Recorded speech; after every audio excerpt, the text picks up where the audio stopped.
Então, a gente, como eu estava falando, né, a gente começa com a maximização de lucro.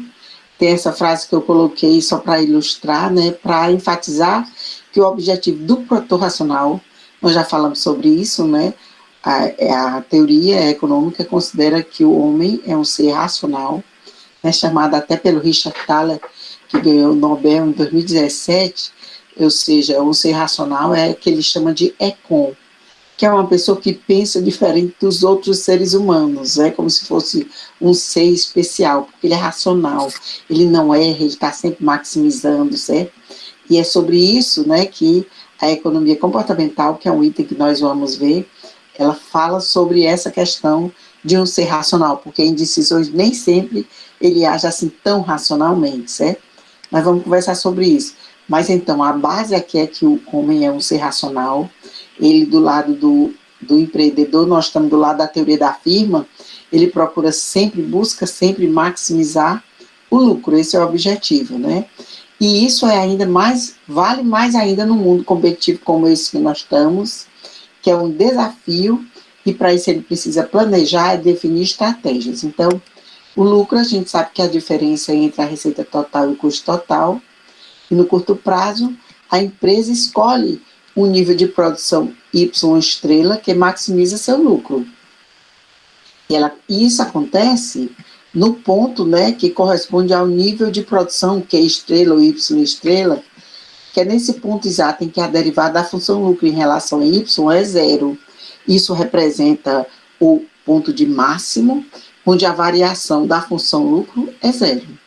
Então, você considerando isso, né, que a receita é igual ao custo, a receita menos o custo é igual ao lucro, então você pode então considerar, já que no ponto de lucro máximo a derivada da função lucro em relação ao nível de produção é zero, então você pode também deduzir que a derivada da receita total em relação a y menos a derivada do custo total em relação a y, no ponto de lucro máximo deve ser igual a zero. Né? Ou seja, a receita marginal, que é essa parte aqui, a derivada da receita total em relação a y corresponde à receita marginal, e a derivada do custo em relação a y corresponde ao custo marginal. Então, nesse ponto aqui, né, de lucro máximo, você diz que a receita marginal menos o custo marginal é igual a zero, ou que a receita marginal no ponto de lucro máximo é igual ao custo marginal. Veja que isso é válido para toda e qualquer empresa, independente do mercado onde ela esteja inserida. Pode ser um mercado de concorrência perfeita, de monopólio, de oligopólio, certo? De concorrência monopólica, monopolística. Isso é uma verdade sempre, considerando esse objetivo do produtor racional. Em outras palavras, no nível de produção Y estrela, né, no nível ótimo de produção, a receita marginal, que é a inclinação da curva de receita total, já que se refere à mudança na receita como resultado do aumento de uma unidade na produção, é igual ao custo marginal, que é a inclinação da curva de custo total, que se refere à mudança no custo como resultado do aumento de uma unidade na produção. Então, aqui é uma ilustração gráfica do que a gente está falando, certo? Vamos ver aqui, ó. Aqui é a função lucro, ou PI, que a gente diz que é a função do nível de produção, certo? Aqui é a função receita total, certo? Ela cresce, a receita tende a declinar. E a função custo, certo? Que ela tende a ficar cada vez mais crescente à medida que o nível de produção aumenta, certo? Esse ponto aqui, certo? Corresponde ao ponto de máximo, certo? Então, a gente diz que nesse ponto aqui, esse ponto corresponde à derivada de π em relação ao nível de produção y, certo? Que dá esse nível ótimo de produção. E nesse ponto, em que essa derivada da função lucro em relação a y é zero, corresponde ao ponto entre a receita marginal, que é a inclinação dessa curva, é igual à inclinação dessa curva aqui, do custo marginal, ok? Aqui você imagina uma reta passando e as inclinações dessas duas curvas são iguais nesse ponto de ótimo, certo? No nível ótimo de produção que corresponde ao lucro máximo. Então, no gráfico acima, o lucro corresponde à diferença AB, e realmente a gente vê que esse é o ponto em que a distância entre a receita e o custo é a maior, que corresponde exatamente ao lucro máximo. Né? No caso da empresa atuando em um mercado competitivo, a maximização. Bem, agora nós vamos falar, isso então foi dito, então a gente se lembra que nesse ponto de lucro máximo, a inclinação dessas duas curvas são iguais, ou seja, a receita marginal é igual ao custo marginal. Isso vale para qualquer mercado. Agora nós vamos falar do mercado específico, que é o caso de empresas que atuam no mercado competitivo. Nesse caso, a maximização de lucro ele se dá da mesma forma, ou seja, no ponto de lucro máximo, o custo marginal deve ser igual à receita marginal. Só que nessa situação de um mercado competitivo, empresas que atuam no mercado competitivo, esse mercado ele tem algumas características que vocês devem se lembrar de introdução a micro, certo? Tem várias empresas competindo e o preço é tido como dado, certo? Eu acho que vocês se lembram disso.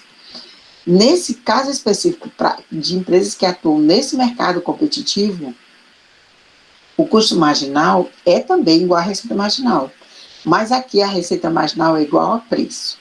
Isso ocorre por causa disso aqui, ó.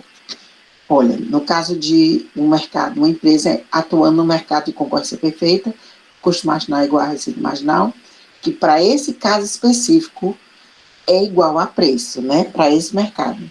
Isso acontece por isso, porque a derivada da receita total, né, que nós mostramos lá, na verdade, aqui dentro da receita total, você sabe que a receita total é preço vezes quantidade, certo? Aqui a gente está substituindo. É a mesma coisa dizer que é a derivada de P vezes Y em relação a Y, certo? Então, a gente fazendo a derivada, usando a regra do produto, acho que vocês se lembram da regrinha, né? É a derivada do primeiro vezes o segundo, mais o primeiro vezes a derivada do segundo. E a gente vê que isso chega a ser P, porque você corta esses dois aqui, desse lado da equação, e veja que nesse mercado, como o preço é dado, isso é o mesmo que dizer que desse lado aqui da equação, se eu variar o nível de produção, nada acontece ao preço. Porque esse mercado tem várias empresas, a gente diz que é um mercado atomizado.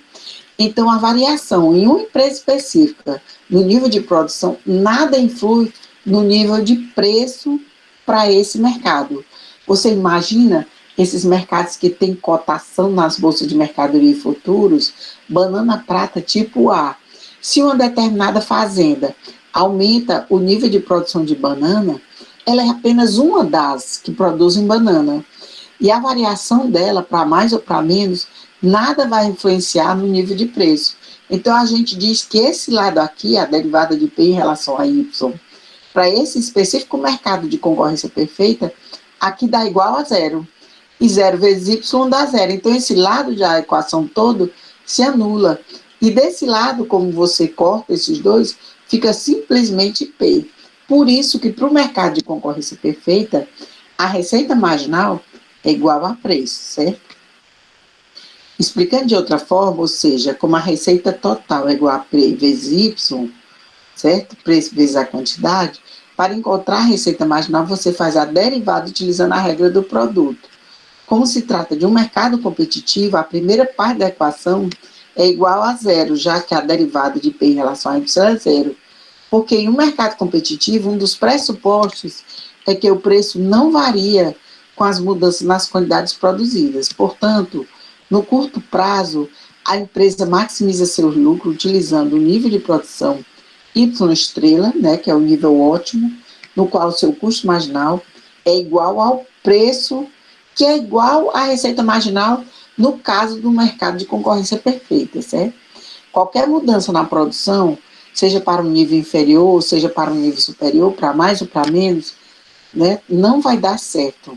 Vai resultar num lucro menor. Esse é o exato ponto que deve ser produzido. Mas até que ponto a empresa deve produzir no curto prazo? Vocês se lembram que nós fizemos um exercício que a gente variou o custo fixo. Aí era um exercício que mostrava no curto prazo, né, e havia variação no custo fixo, né? Acho que foi aquele dos bolos ou foi da bicicleta, eu não me lembro bem, em que você variava, né, o custo fixo era originalmente 20, se eu não me engano, depois aumentou para 60, e a gente viu que nada alterava no nível de produção. Mas quando nós aumentamos para 6 mil, um valor bem grande, nós vimos que dava prejuízo. Aí a pergunta era, isso altera? Teoricamente, um aumento do custo fixo não deve aumentar o nível de produção, já que o custo fixo não é função do nível de produção. Mas se for muito elevado, a empresa tiver obtendo prejuízo, é possível que ela feche. Então, nesse caso, sim, porque é um caso radical, vai haver uma alteração no nível de produção, que ela passa simplesmente, ela pode passar a não produzir mais, certo? Então, nível de produção zero.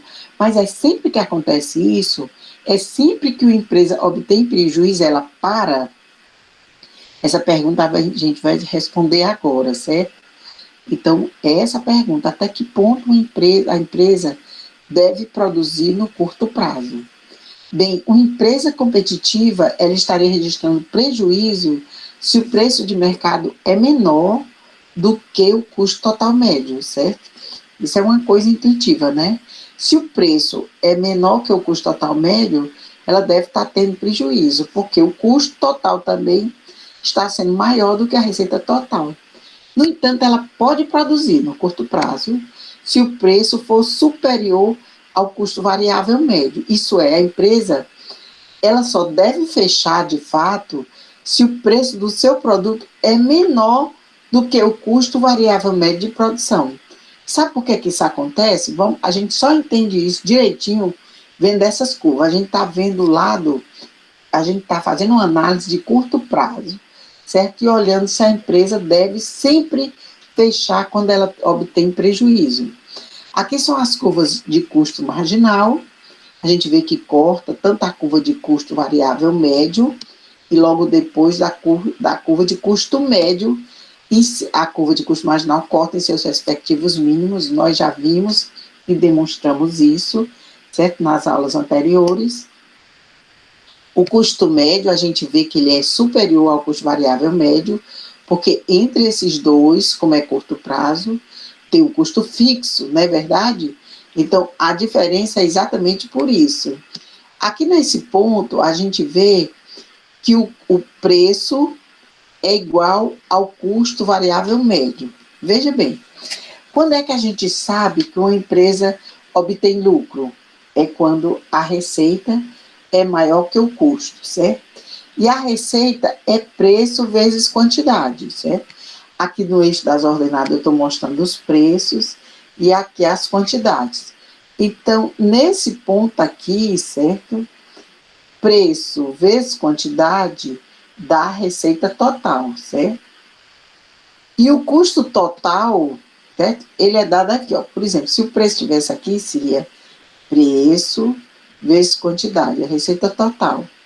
E o custo total seria preço vezes o custo médio, que dava esse ponto aqui, certo? Então, isso aqui seria o custo total, certo? Então, a receita menos o custo total.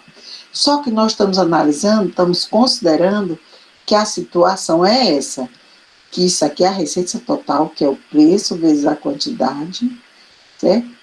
E veja que o custo médio está acima de onde está o preço, certo? Então, pelo que nós vimos aqui, né?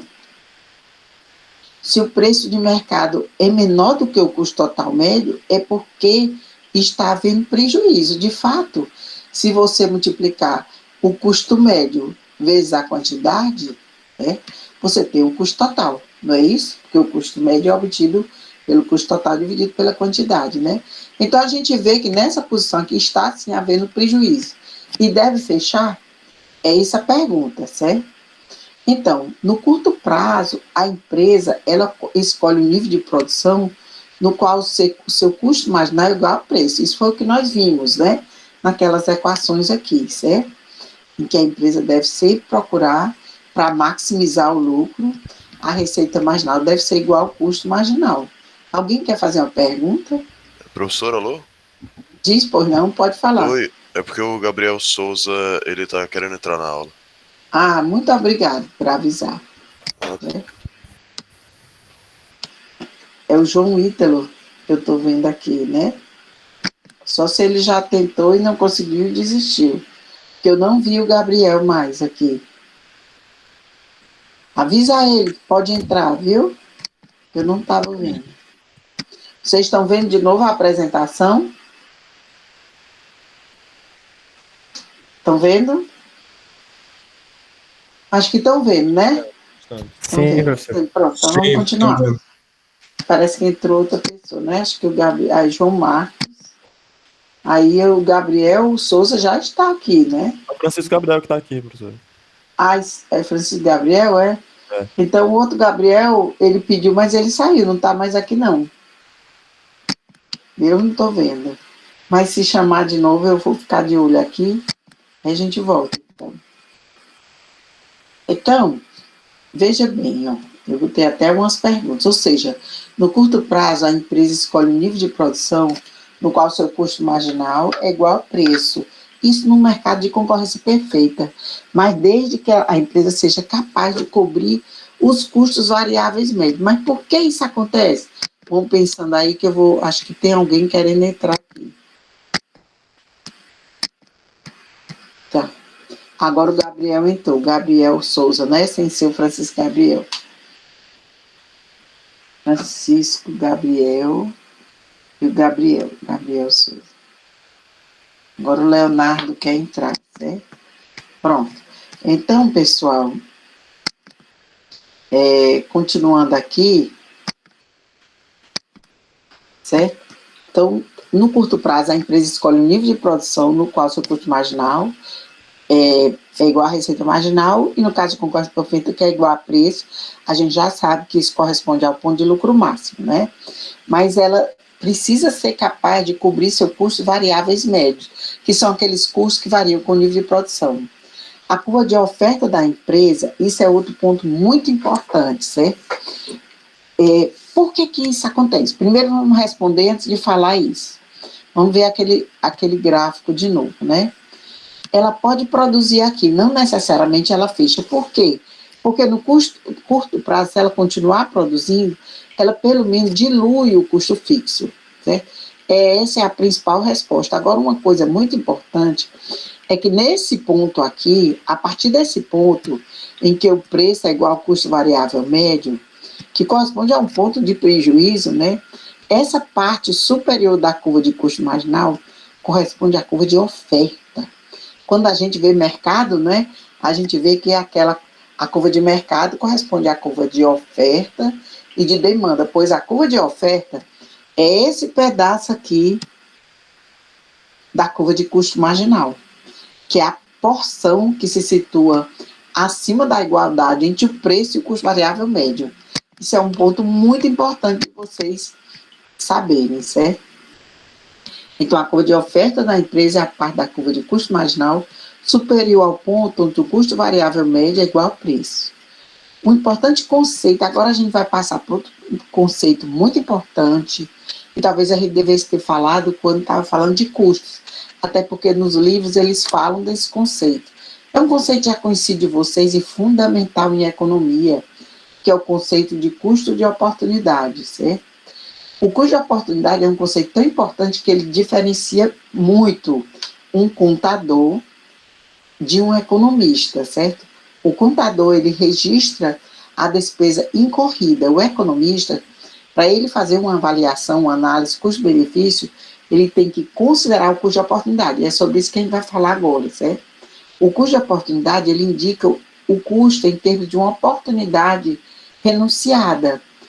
Ou seja, o custo causado pela renúncia, bem como os benefícios que poderiam ser obtidos a partir dessa oportunidade renunciada, que poderiam ser obtidos numa aplicação alternativa. Eu vou dizer assim, em palavras bem simples, o fato de vocês estarem aqui assistindo essa aula, né, vocês estão tendo um custo de oportunidade. Vocês poderiam, por exemplo, estar dando aula particular ganhando R$50 por meia hora, certo? Então, vocês estão renunciando um possível ganho alternativo. Por isso, todas as decisões você deve considerar o custo de oportunidade. Ainda que você tenha assim, a possibilidade, por exemplo, se você dispõe na sua casa de um local, na garagem, que você pode abrir uma empresa de consultoria, você deve considerar sempre, enquanto economista, que você poderia ter um uso alternativo para a utilização daquela garagem. Por exemplo, alugar para alguma pessoa que queira botar uma boutique, né? Então, quando você for computar quanto custa aquela garagem que você está utilizando como seu escritório, certo? Você deve colocar aquele valor possível que você poderia alugar a garagem, certo? Porque existe esse custo de oportunidade. A garagem poderia ter um uso alternativo. E, embora isso não seja um custo incorrido, como economista você deve considerar esse custo na sua função lucro, certo? Então, o custo de oportunidade é estimado a partir do que poderia ser ganho no melhor uso alternativo e o valor associado aos benefícios não escolhidos pode ser entendido como custo, que é esse de oportunidade. No equilíbrio de longo prazo, todas as empresas oferem lucro econômico igual a zero. Veja bem, essa é uma ideia dos clássicos, certo? Que tem como pai, o nosso pai, Adam Smith, né? Que a ideia deles é o seguinte, que no longo prazo, que é uma situação em que tudo varia, a tendência é que as empresas tenham um lucro econômico igual a zero. Isso é uma coisa que dá um nó na cabeça de muita gente, porque esse é o objetivo do produto racional. É maximizar lucro. Como é que no longo prazo o lucro econômico tende a zero nesse mercado de concorrência perfeita, certo? Como é que isso acontece, certo? Então, por isso eu coloquei algumas questões, algumas perguntas para a gente refletir.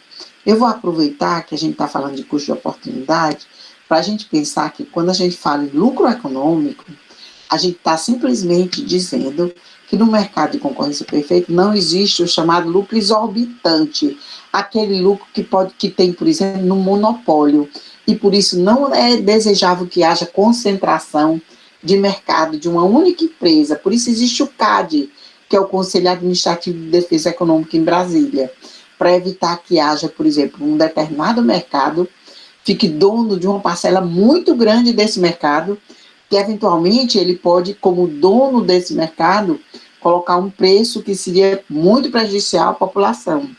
Mas na concorrência perfeita, que é aquele mercado que o preço é dado, que existem várias empresas e que o fato de haver algum lucro atrai novas empresas e por isso há essa tendência de lucro econômico igual a zero, as empresas que estão concorrendo nesse mercado, elas tendem a baixar realmente muito o lucro delas.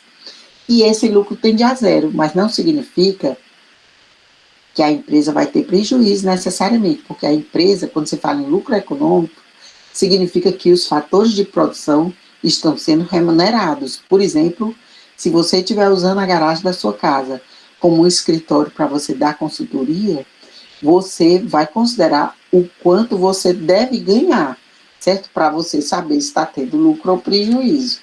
Então, o lucro econômico zero significa que você não tem um lucro extra, exorbitante, mas você é remunerado. É pouco, mas você é remunerado. Você considera a possibilidade de aluguel, que é o uso alternativo daquela garagem, embora não entre aluguel, porque você está usando, não está alugando, certo? Então, dizer que tem lucro econômico igual a zero não significa que você ganha zero, nem que os seus empregados não são remunerados, e sim que você não tem um lucro acima do normal, que é o que acontece em empresas que atuam em situações, em mercados onde há poder de mercado, que a gente vai falar muito na parte 2, certo? Então, vamos ver as perguntas para refletir, certo? Uma empresa que está tendo prejuízo, deve fechar? É essa pergunta, né, que a gente falou nesse instante. Olha, ocorre prejuízo quando a receita não cobre o custo total, em outras palavras, quando o custo total é maior do que a receita total. Se a receita é maior do que o custo variável, porque você sabe que custo, no curto prazo, é formado pelo custo fixo e custo variável. Se a receita, que é a receita total, que é preço vezes quantidade, né, é maior do que o custo variável, mas não é maior do que o custo total, certo? O custo total é formado pelo custo fixo e custo variável. É melhor a empresa produzir no curto prazo do que fechar, mesmo ela estando em prejuízo. O motivo disso é que no curto prazo existem os custos fixos, e nesse caso o prejuízo é igual ao custo fixo. Se a empresa, ou seja, se ela continuar a produzir, a receita total será maior do que o custo variável e, desse modo, a empresa pode pagar parte do seu custo fixo. Então, o seu prejuízo será menor do que se ela fechar as portas, porque se ela fechar as portas, ela fecha, quer dizer, não produz, certo? Não tem também o custo variável, mas ela continua tendo aquele custo fixo que ela já estava devendo. No longo prazo, todos os custos, eles são variáveis, que a gente sabe, e assim, todos os custos devem ser cobertos se a empresa continuar no negócio, certo? Já que não vai mais existir custo fixo no longo prazo. O item 2, a segunda pergunta é o seguinte: no equilíbrio de longo prazo, todas as empresas de um setor obtêm lucro econômico zero, que a gente falou agora nisso. Por que isso é verdade? Certo? A teoria da competição perfeita tem como pressuposto que não existem barreiras à entrada ou à saída para as empresas. Certo? Isso é uma das características que a gente falou, que é um mercado em que as empresas são atomizadas, que nesse mercado, com uma variação no nível de produção, nada afeta o preço, já que o preço é cotado, é dado. O preço é dado, uma empresa individual não tem o poder de alterar esse preço, certo? E outra característica é que nesse mercado de concorrência perfeita, não existem barreiras à entrada ou à saída. O que é que a gente entende por barreiras à entrada ou à saída? É que, teoricamente, por exemplo, você pode imaginar um mercado de concorrência perfeita como você vai para uma feira, certo? Aí tem compra banana, banana, banana. Aquela pessoa, ela às vezes não tem nenhum registro, ela simplesmente pega as bananas do sítio, leva, então ela não existe barreira para ela entrar. A única coisa que ela tem é pegar uma caixa de sapato, botar um bocado de banana, ou então uma tábua, e botar as bananas. E nem de sair, que ela pega a tábua e vai-se embora, certo? Isso é uma coisa que, teoricamente, esse mercado não é difícil nem você entrar, nem sair. Alguns mercados que não são esse de concorrência perfeita, mercados em que existem poder de mercado, existem barreiras à entrada ou à saída. Por exemplo, uma empresa em que você fez uma grande, que para você se manter no mercado, você precisa ter uma grande quantidade de custo, né, de despesa com propaganda, isso é uma barreira à entrada. Nem todo mundo pode, ou então uma empresa que você precisa ter uma licença, por exemplo, você botar um ponto para uma lotérica, deve ser muito bom, mas você precisa pedir à Caixa Econômica Federal a licença para você ter uma lotérica. Então, já existe uma barreira à entrada, certo?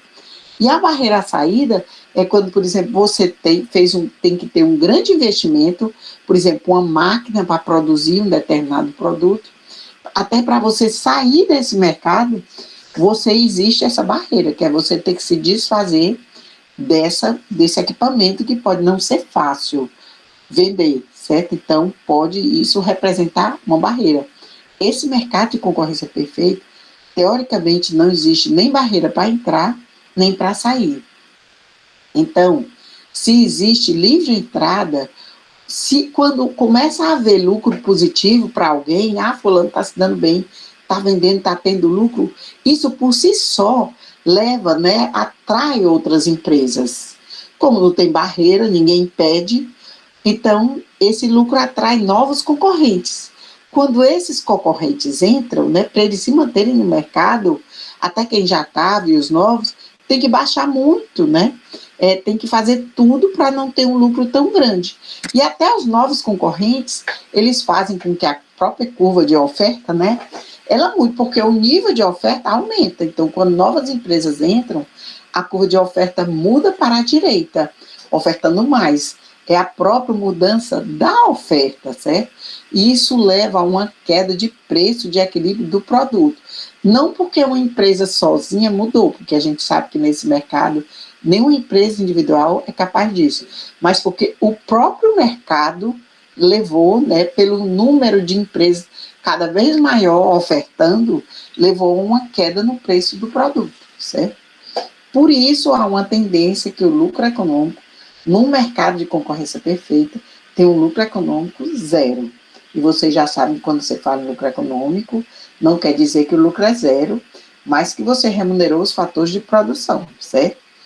Por que as empresas entram no mercado, o setor, se elas sabem que no longo prazo o lucro econômico será zero? Bem, as empresas elas entram no setor quando elas esperam obter lucro econômico, porque esse é um objetivo do produtor racional. E isso acontece, ela tem esse interesse mesmo com um pequeno espaço de tempo. Mas isso é suficiente para encorajar a entrada, porque não existe barreira à entrada, isso é um pressuposto, né? Não existe custo de entrada. E algum lucro econômico por algum tempo é melhor do que nenhum. Agora nós vamos falar, né? Vamos falar sobre aumentar mais esse argumento, certo?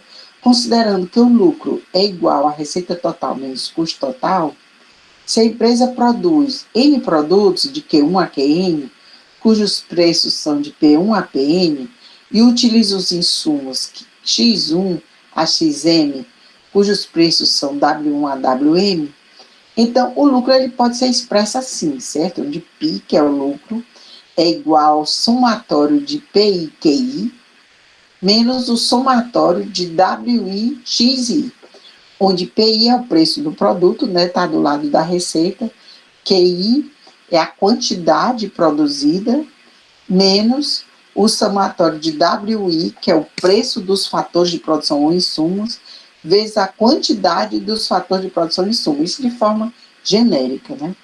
Então, para a obtenção do lucro máximo, o empresário deve maximizar a receita total, que é esse primeiro termo da equação antes do sinal de menos, né?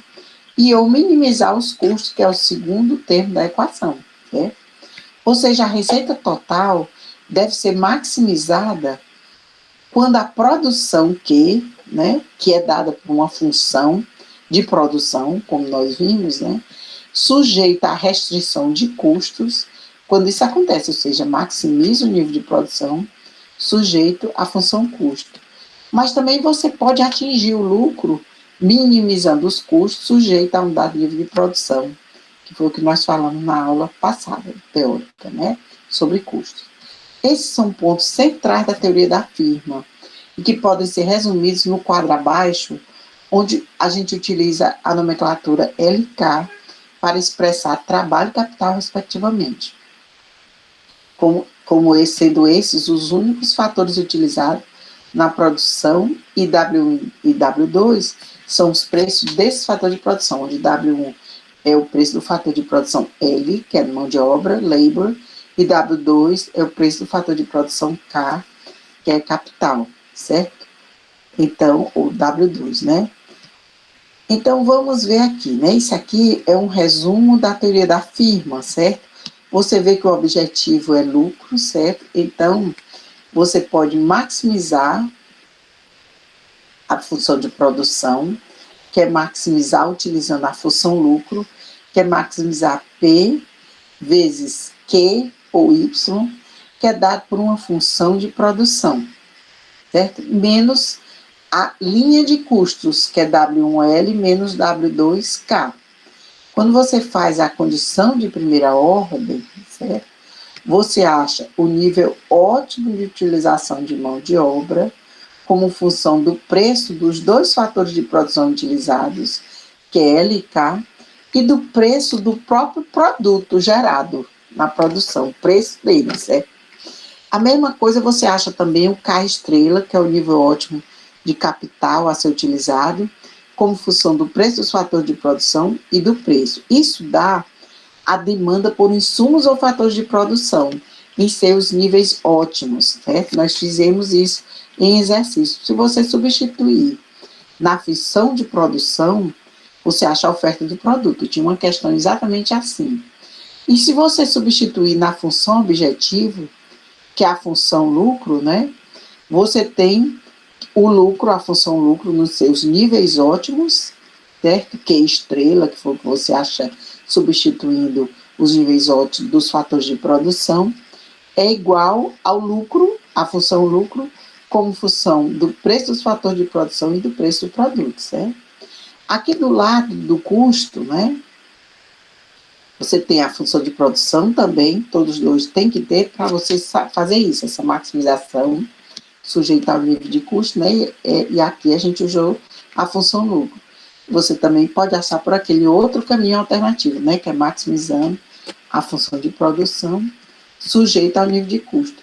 Aqui do lado do custo tem a função, você pode minimizar os custos sujeito ao nível de produção que se quer atingir. Quando você faz a condição de primeira ordem, deriva em relação a L, em relação a K, você acha a demanda condicional por fator de produção como função agora do preço dos fatores de produção e do nível de produção. Não é mais P, olha a diferença, certo?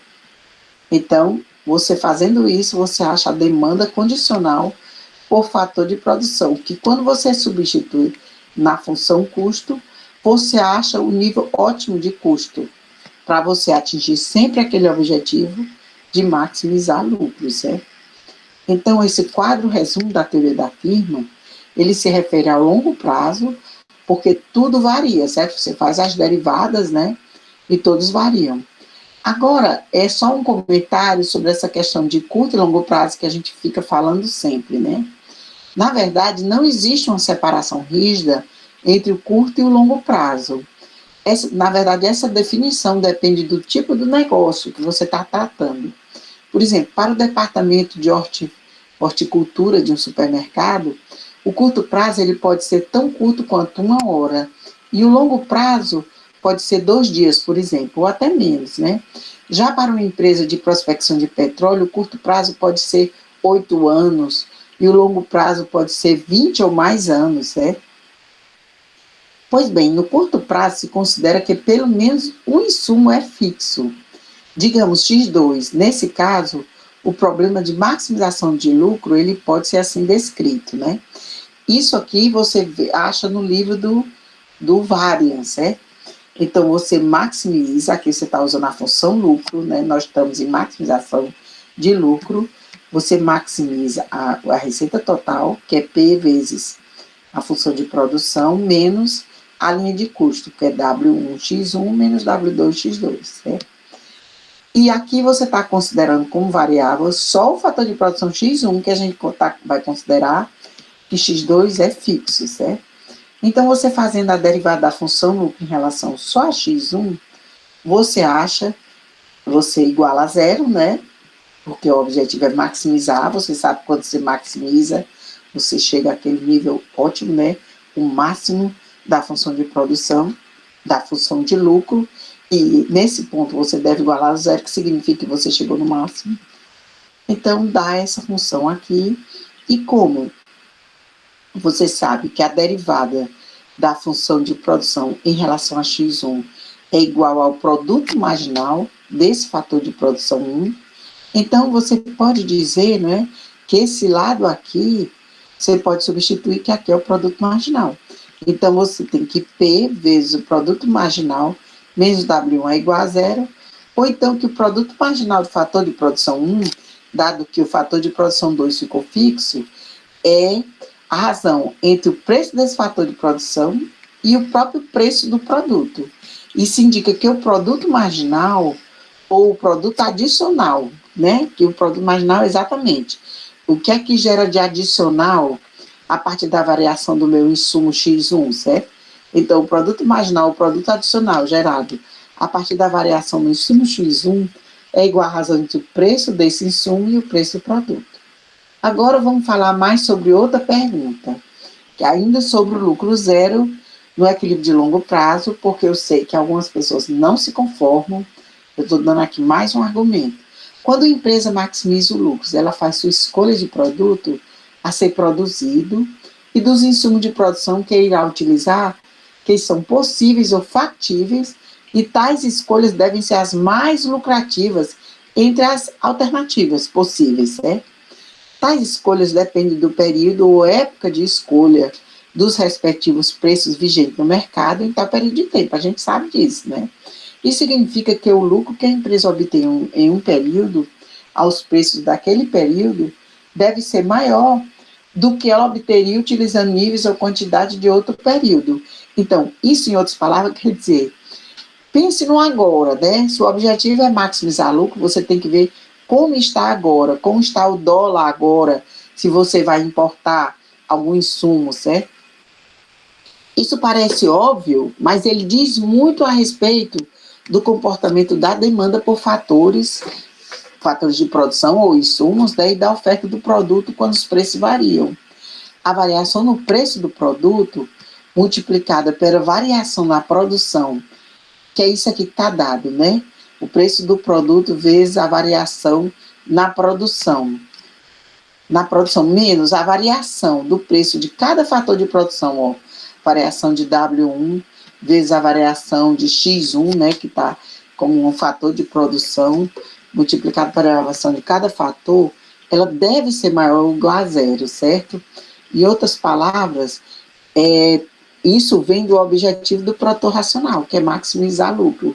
Então, teoricamente, o lucro deveria ser maior ou igual a zero. Na verdade, se uma empresa escolher um produto, né, uma quantidade ótima, função de X1 estrela e X2 estrela, ou seja, dos níveis ótimos dos fatores de produção utilizados, que maximiza o lucro no longo prazo a partir da utilização dos fatores de produção em seus níveis ótimos, então significa que a função lucro, então, é um lucro estrela, né, um π estrela, que é igual a P vezes Q estrela menos W1, X1 estrela, menos W2, X2 estrela.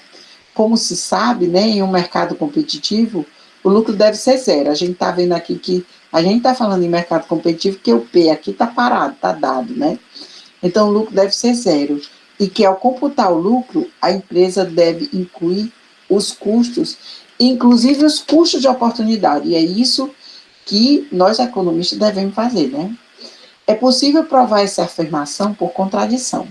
Vocês sabem que todos os teoremas que a gente usa em economia, eles são provados por contradição. Você supõe que não, certo? Se você chega a uma conclusão e você supõe que não, vamos supor que não, que isso não é verdade, certo? Ou seja, vamos supor que não, ou seja, que o lucro auferido por uma empresa competitiva é maior que zero. Isso tudo é tentando dizer que o lucro econômico de uma empresa em um mercado competitivo deve ser igual a zero no longo prazo, certo? Vamos tentar provar isso por contradição, que isso existe, não só falando, mas provando, né? Vamos supor que o lucro auferido por uma empresa competitiva seja maior do que zero, ou seja, positivo, né? Se a função de produção da empresa exibir rendimentos constantes de escala, vocês se lembram que é rendimentos constantes de escala? Nós vimos isso, né, na parte que nós falamos de produção, na nossa aula sobre produção, certo? Se é constante de escala, significa que se você aumentar todos os fatores de produção, né, em 10%, por exemplo, o aumento no nível de produção em Y estrela ou Q estrela deve ser também 10%. Ou seja, no mesmo nível, significa que os insumos utilizados na produção, se forem duplicados, por exemplo, o nível de produção também deve duplicar. Nesse caso, a gente diz, já que o preço é fixo, que o lucro também deve dobrar, não? Porque você está considerando o preço fixo, né? E mudou, se receita total é preço vezes quantidade, né? Você está falando em lucro, então deve dobrar. Ora, mas se o lucro ótimo na equação acima maximizava o lucro, se ele já era um π estrela, né? Um lucro ótimo da empresa em questão, então como é que pode? Se ela já estava no máximo, como é que ela pode duplicar? Então, isso é uma contradição, e só não seria uma contradição se o lucro fosse zero no longo prazo, e não maior que zero. Não sei se vocês entenderam, certo? Mas isso, na verdade, prova de que o lucro no longo prazo, ele deve ser zero, lucro econômico, certo? Portanto, em um mercado competitivo, nós vamos estudar muito esse mercado na parte 2, né? Se uma empresa tem lucros positivos, é porque existe poder de mercado, certo? Não é um mercado competitivo, ou seja, não existe concorrência perfeita no mercado. Em concorrência perfeita, o lucro positivo atrai novas empresas concorrentes, levando à expansão da produção, o que leva à mudança da própria curva de oferta, e não ao longo dela, mas da curva, certo? E isso empurra o preço para baixo, que a curva de oferta, ela vai para a direita, empurra o preço para baixo e leva a redução do lucro para todas as empresas, até que todas tenham um lucro econômico igual a zero, certo? Espero que vocês tenham gostado, tenham entendido, e a próxima aula teórica vai ser da parte 2. A nossa próxima aula vai ser da lista de exercícios sobre lucro, que eu vou mandar para vocês daqui a pouco, certo? E as outras aulas, depois da aula de exercício, na aula de exercício vai ser terça-feira, exercício item 3, que é sobre maximização de lucro, certo? Então, com isso, a gente conclui todos os 3 exercícios da parte 1 do curso, lembrando que cada lista feita à mão, certo? Vale 1 ponto, para encaminhar para a Rafaela. Eu já mandei para vocês o e-mail dela explicando isso, certo? E na próxima aula nós vamos corrigir, valendo bônus de meio ponto para quem apresentar aqui na tela ou argumentar os exercícios, certo? Cada um deles vale meio ponto, certo? E depois disso, depois de terça-feira, vai ter a nossa aula de laboratório. Quem puder entrar no site do GAMS, eu vou tentar botar para vocês o site, para ir baixando a versão de demonstração desse programa, né, desse software, que está disponível na própria página do software. Era muito bom, se você tiver condições de fazer isso, porque o que nós vamos fazer é basicamente a mesma coisa que nós mostramos aqui teoricamente, só que nós vamos fazer calculando por esse software. Por que você usa esse para otimização, professora? Porque é mais um para você aprender, porque eu sei que nas outras aulas de econometria você faz otimização usando outros, então eu acho que é importante você conhecer esse, porque esse software tem sido muito usado no Banco Mundial, nessas instituições de fomento do mundo, e eu acho que essas coisas assim, é bom você saber que ele existe, é muito interessante, né? Depois eu vou dizer, tem um chat para tirar dúvidas, tem pessoas que ficam a todo momento tirando dúvidas, são consultores, né, de governos, certo? Que utilizam esse software, e o que nós vamos fazer com ele, nessa parte, é a mesma coisa que a gente fez à mão nos exercícios, só que a gente vai fazer no software. Isso significa que não precisava ser só 2 insumos, pode ter N insumos, porque o software calcula, certo? Que a gente sempre mostra 2 por 2 para facilitar, né? Alguém tem alguma pergunta?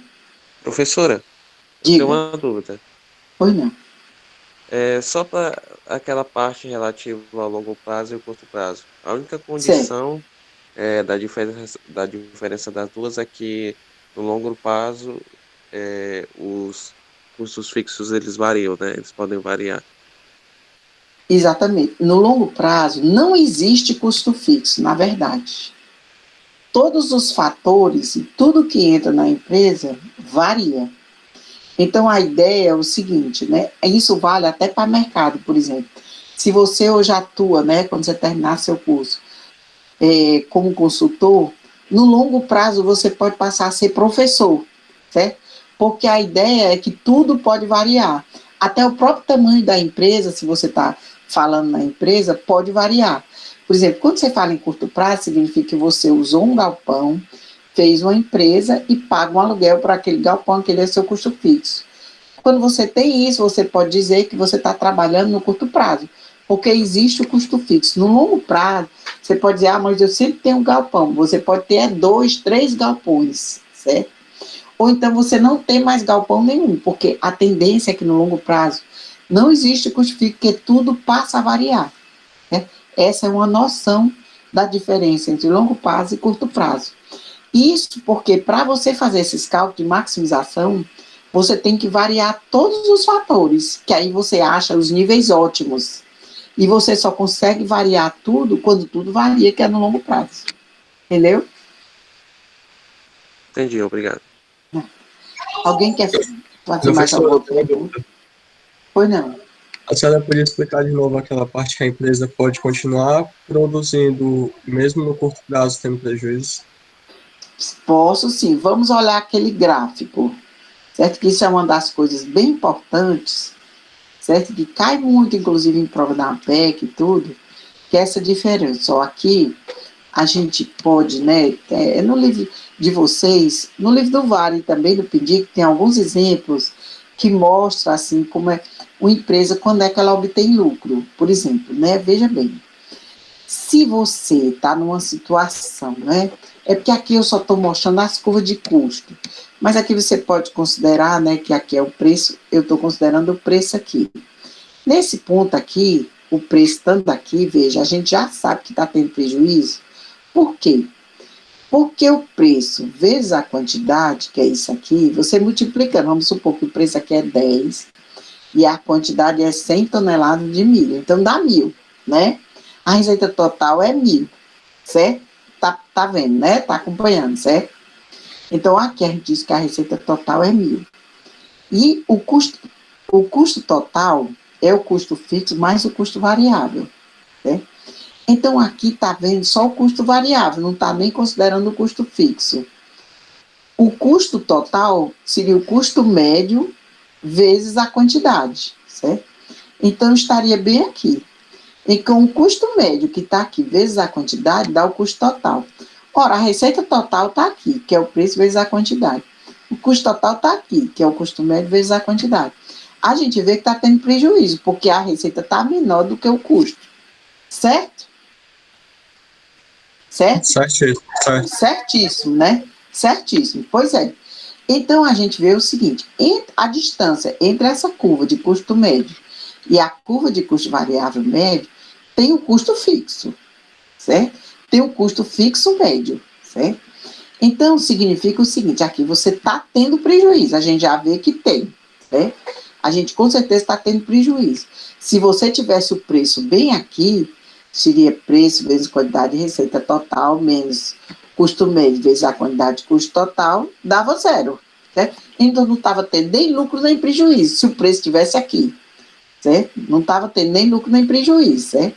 Você estaria tendo lucro se o preço estivesse aqui, que era o custo total, que é o preço total, preço vezes Y, certo? Se estivesse num nível bem aqui, seria o receita total, menos o custo total, que é o custo médio vezes Y. Aí sim você estaria tendo lucro, referente a esse pedaço aqui todinho, certo?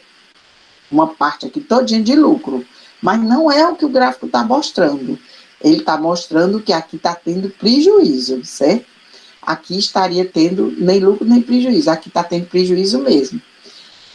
Essa distância daqui para cá é o custo fixo médio, certo? Então, se a empresa, porque ela está tendo prejuízo, porque o custo total dela está aqui, e a receita total dela está aqui, então ela está tendo já esse prejuízo aqui. Só que o custo fixo médio dela já existe, porque está aqui entre esses dois. Se ela parar aqui, certo? Ela pode até optar por parar, mas se ela parar vai ser pior, porque ela, de qualquer forma, já tem essa distância aqui do prejuízo, certo? Que o prejuízo dela, porque até aqui não era prejuízo, se o preço estivesse aqui. Não era nem lucro nem prejuízo. Mas aqui ela está tendo é prejuízo. Se ela avançar na produção, se ela não parar, continuar produzindo, na verdade, ela consegue pagar esse pedaço aqui, certo? Correspondente a isso aqui, daqui para cá. Então, ela avançando mais aqui, né, ela continuando a produzir, na verdade, ela consegue pelo menos diluir esse pedaço, certo? Agora, no longo prazo, porque isso é uma noção de curto prazo, é tanto que tem custo variável médio, é sinal de que tem um custo fixo médio, né? É de curto prazo. No longo prazo, tudo varia, né? Então, a empresa, isso não faz sentido no longo prazo, mas no curto prazo, sim, porque ela pode diluir o custo fixo médio. Entendeu?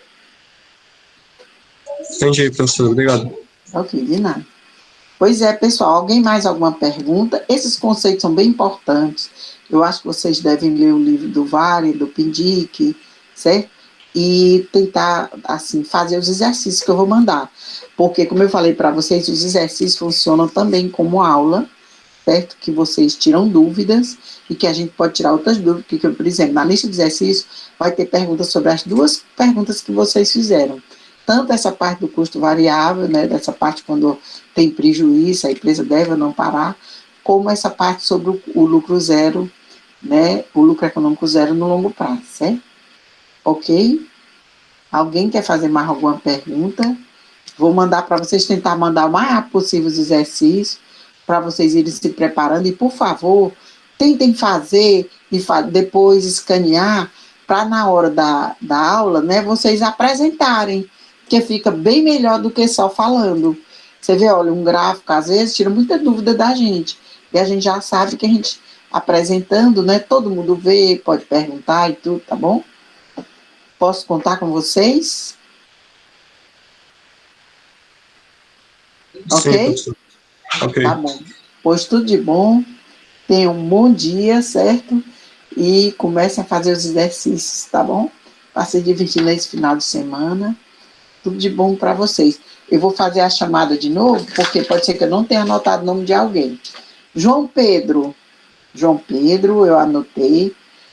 Beatriz, Daniel Souza, Yuri, Pedro Mendonça, Glauber, Alex Gomes, Ana Letícia, Nicolas, Francisco Gabriel,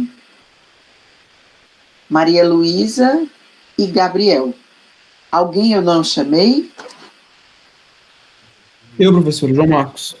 João Marcos, não tinha Professora, anotado. esse Gabriel é o Francisco Gabriel ou o Tanto Francisco Gabriel como Gabriel, todos dois estão aqui. certo. Certo?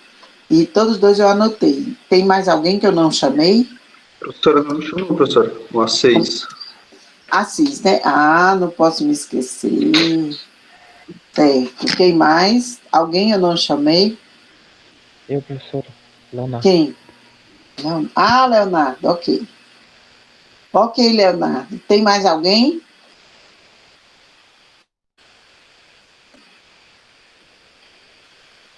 Pois bem, pessoal, deixa eu dizer uma coisa aqui para vocês. Vai ter agora, às 10 horas, daqui a pouquinho, vai ter uma palestra. Professora, Diga, pois não. a gravação vai parar. A senhora vai parar? Eu vou parar, então. Vou parar. Boa ideia. Muito obrigado por me lembrar, certo? Então, pessoal, é isso, né? A próxima aula eu vou só falar sobre uma palestra que vai haver agora, mas espero que vocês tenham aprendido, certo? Deixa eu ver aqui. Vou parar a apresentação e vou parar também a nossa gravação, certo?